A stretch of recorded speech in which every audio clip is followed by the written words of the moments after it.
अस्सलाम वालेकुम everyone, it's me Imran Khan. और अपने आज के इस लेक्चर से इंशाल्लाह हम पीएचपी के कंप्लीट कोर्स का बाकायदा आगाज़ करेंगे। आगे बढ़ने की जानिब मैंने एक प्रेजेंटेशन बनाई हुई है पीएचपी के हवाले से, ताकि कोई भी कोर्स आप लोग अगर पढ़ते हैं, आइदर वो ऑब्जेक्ट ओरिएंटेड हो, आइदर वो वेब प्रोग्रामिंग हो, तो उसका इंट्रोडक्शन पढ़ना बेहद ज़रूरी होता है। तो इसी तरह हमने पीएचपी की एक प्रेजेंटेशन बनाई हुई है, तो हम प्रेजेंटेशन से बाकायदा आगाज़ करेंगे। उसके बाद हम प्रैक्टिकली वर्क की तरफ मूव करेंगे।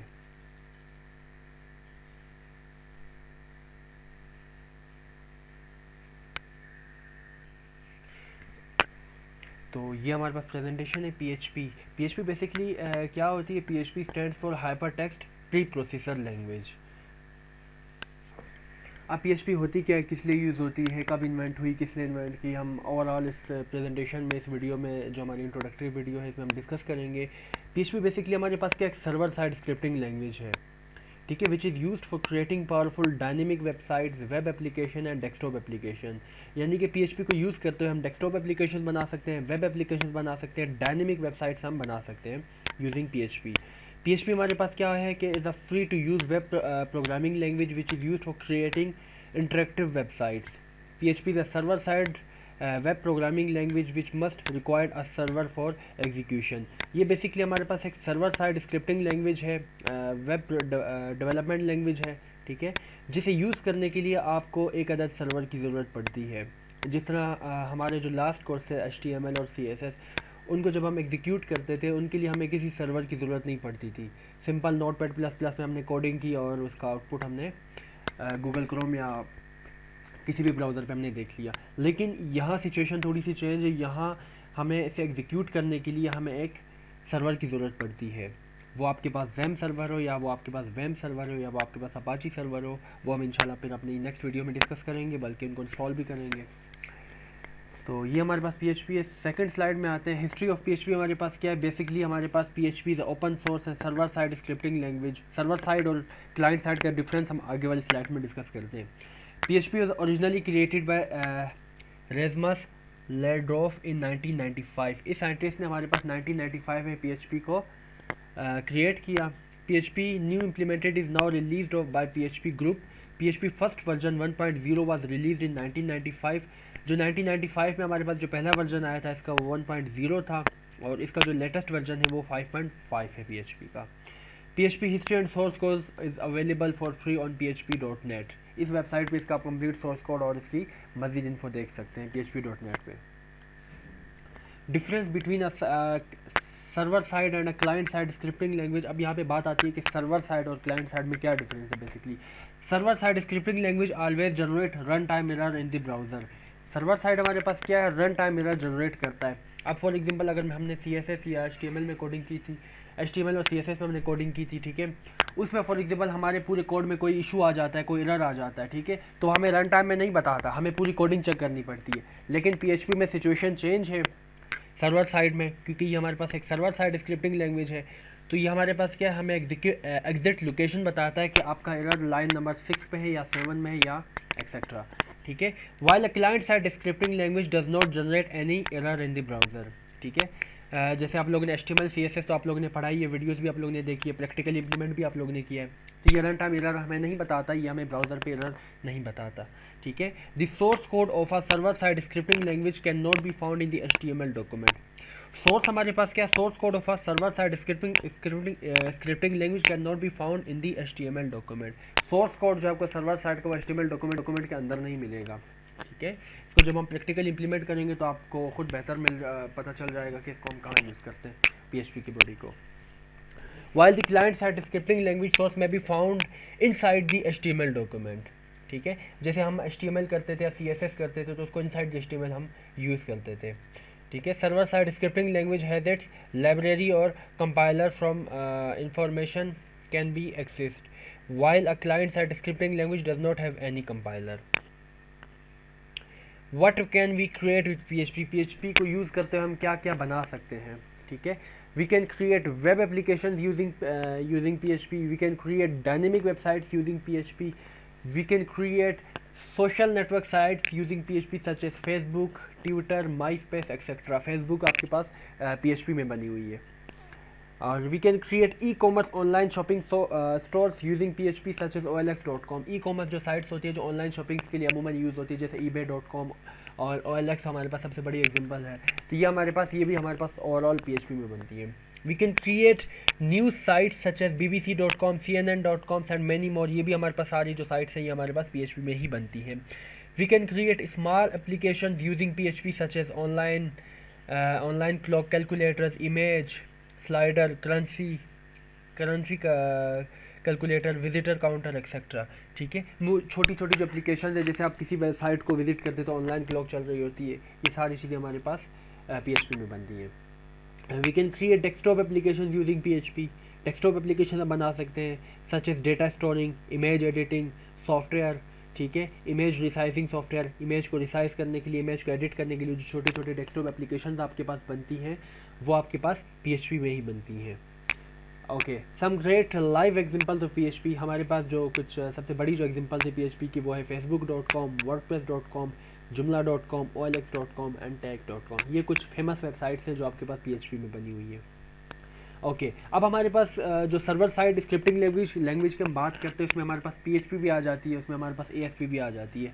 नाउ द थिंग इज़ कि हम PHP को क्यों प्रीफर कर रहे हैं, हम ASP को क्यों प्रीफर नहीं कर रहे हैं। ठीक है, तो इस स्लाइड में आपको डिफरेंस पता चल जाएगा दोनों में बेसिकली क्या डिफरेंस है। दोनों हमारे पास सर्वर साइड, तो डिफरेंस क्या है इनमें।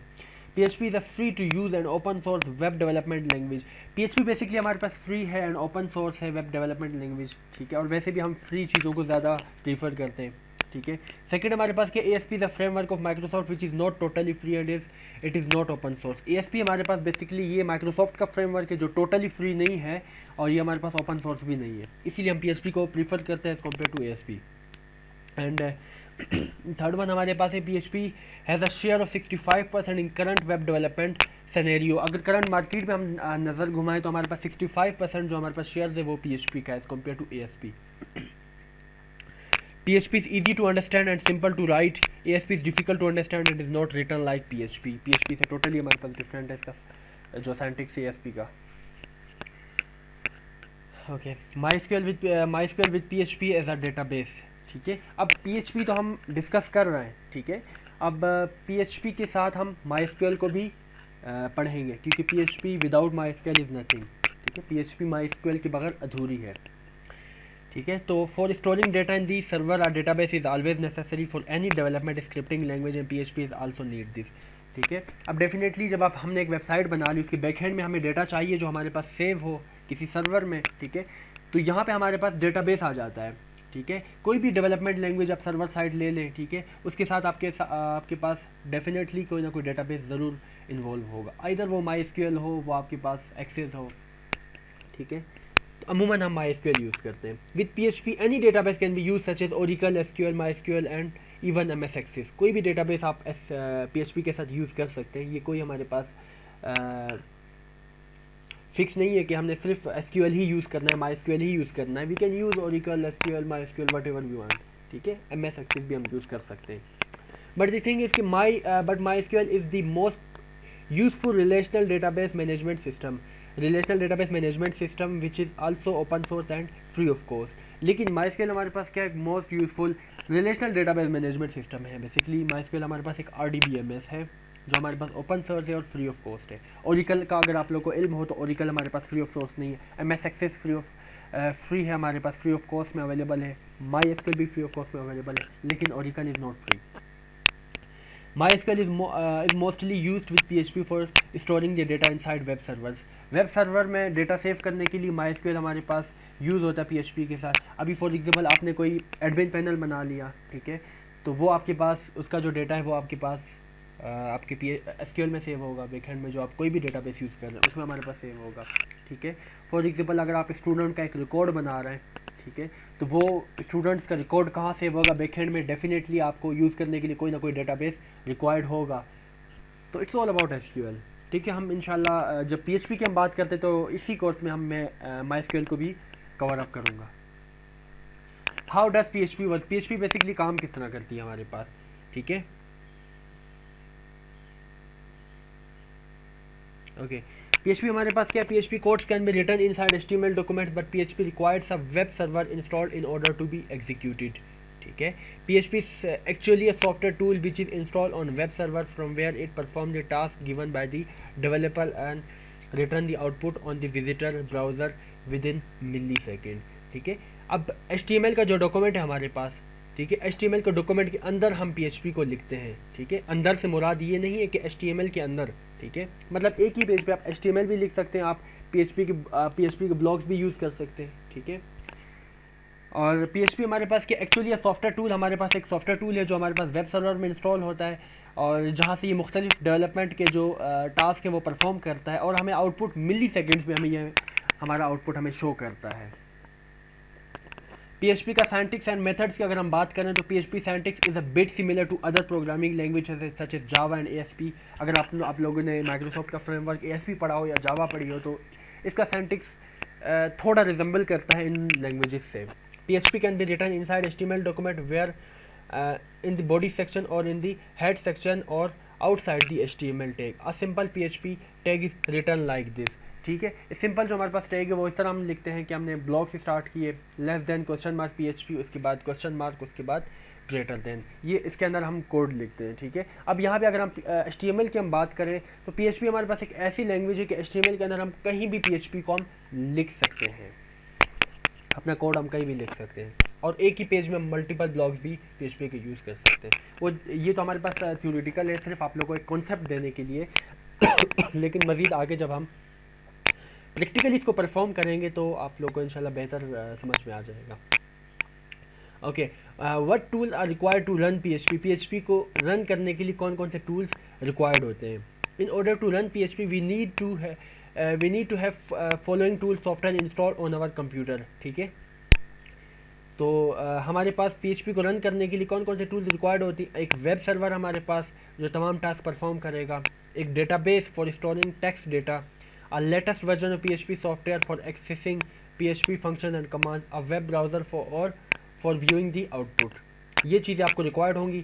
आपने क्या करना होगा, एक XAMPP सर्वर आपने इंस्टॉल करना होगा। XAMPP सर्वर के अंदर हमारे पास हम WAMP की यूज़ नहीं कर रहे हैं, रीज़न हमारे पास ये कि हमारे पास XAMPP के अंदर SQL भी है, हमारे पास XAMPP के अंदर अपाची सर्वर भी, सारे मतलब ऑल इन वन है हमारे पास XAMPP। तो बजाय इसके कि आप लोग अपाची अलग से करें, MySQL अलग से करें, WAMP अलग से करें, 3 डिफरेंट सॉफ्टवेयर आप यूज़ करें, आप XAMPP यूज़ करें। XAMPP के अंदर आपको ऑल इन वन फीचर्स मिल जाएंगे।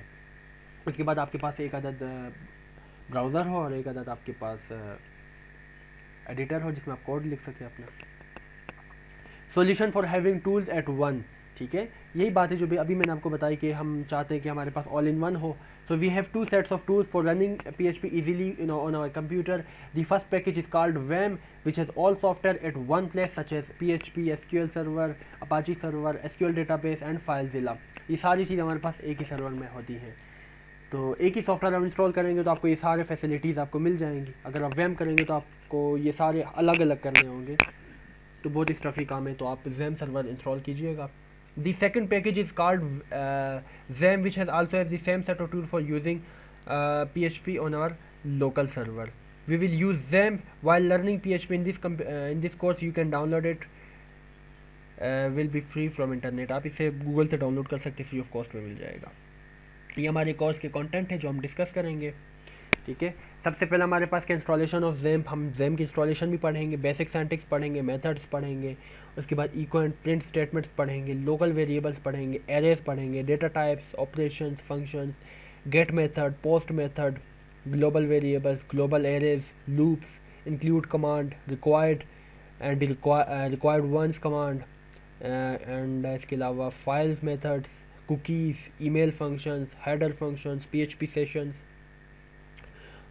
उसके बाद हम MySQL में MySQL की बेसिक्स पढ़ेंगे, MySQL की connection, MySQL creating database, MySQL creating tables in DB, MySQL inserting data into tables via PHP, MySQL selecting data and viewing on page, MySQL deleting data from tables, MySQL where statement, MySQL update data records, MySQL searching queries, ठीक है। और जो हम projects बनाएंगे वो हमारे पास ये होंगे कि creating an online calculator on PHP, creating a currency converter in PHP, creating a clock in PHP, creating a visitor counter, or creating sign up and sign in, sign out application in PHP, creating search engine in PHP, creating several CMS websites in PHP, creating along with admin panels, ठीक है, websites in PHP along with admin panels. हम एक server site CMS website हम बनाएंगे जिसमें हमारे पास admin panel भी होगा. उसके बाद हम creating a new websites using PHP, uploading PHP websites on online web server, ठीक है. एक कंप्लीट CMS वेबसाइट हम एडमिन पैनल्स के साथ हम बनाएंगे, उसको हम ऑनलाइन भी अपलोड करेंगे. ई कॉमर्स और ई कॉमर्स की भी हम एक छोटी सी वेबसाइट बना लेंगे ताकि आप लोगों को एक आइडिया मिल जाए, ठीक है. बेसिक अंडरस्टैंडिंग क्या है कि आप लोगों को ये PHP पढ़ने से पहले आपको HTML, CSS, MySQL और बेसिक अंडरस्टैंडिंग कंप्यूटर और बेसिक अंडरस्टैंडिंग ऑफ प्रोग्रामिंग, ये इसके प्रीरिक्विजिट्स हैं. तो इनकी इन्फॉर्मेशन और इनकी नॉलेज आपको होनी चाहिए. तो यहाँ हमारी प्रेजेंटेशन एंड होती है. ये हमारे पास बेसिक इंट्रोडक्शन था. इंशाल्लाह अपने आने वाली वीडियोस से हम बाकायदा प्रैक्टिकली काम का आगाज़ करेंगे. And I just need you people feedback about this. So thank you so much for your listening. Take care, good bye, अल्लाह हाफिज़ एंड फ़ी अमानुल्लाह.